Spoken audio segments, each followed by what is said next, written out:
Hi, ಇವತ್ತು ನಮ್ಮ ಮಕ್ಕಳಿಗೋಸ್ಕರ ಒಂದು ಹೆಲ್ತಿ ಸಲಾಡ್ ಮಾಡ್ತಾಯಿದ್ದೀನಿ. ಏನು ಗೊತ್ತಾ? ಕಾಬೂಲ್ ಕಡಲೆ ಸ್ವೀಟ್ ಕಾರ್ನ್ ಸಲಾಡ್. ಅದು ಹೇಗೆ ಮಾಡೋದು ಅಂತ ನೋಡೋಣ ಬನ್ನಿ.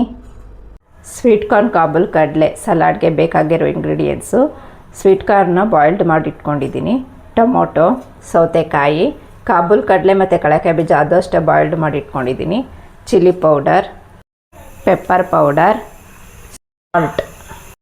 ಈಗ ಒಂದು ಬಾಣಲಿಗೆ ಸ್ವಲ್ಪ ಬಟರು,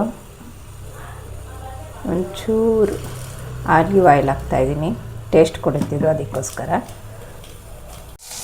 ಈಗ ಬಿಸಿ ಆಗಿದೆ. ಈಗ ಕಾಬೂಲ್ ಕಡಲೆ ಕಡಲೆಕಾಯಿ ಬೀಜ ಹಾಕ್ಕೊಂಡು ಸ್ವಲ್ಪ ಫ್ರೈ ಮಾಡ್ಕೊಳ್ಳೋಣ.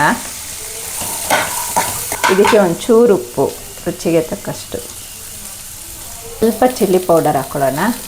ಹಾಕ್ಕೊಂಡು ಮಿಕ್ಸ್ ಮಾಡ್ಕೊಳ್ಳೋಣ. ಒಂದು 5 ನಿಮಿಷ ಸಾಕು. ಈಗ ಇದಾಗಿದೆ, ಆಫ್ ಮಾಡ್ಕೊಳ್ಳೋಣ.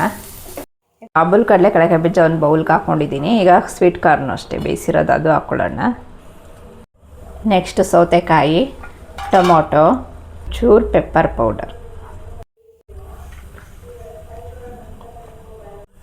ನೋಡಿ, ರೆಡಿ ಆಯಿತು ಸ್ವೀಟ್ ಕಾರ್ನ್ ಕಾಬೂಲ್ ಕಡಲೆ ಸಲಾಡ್.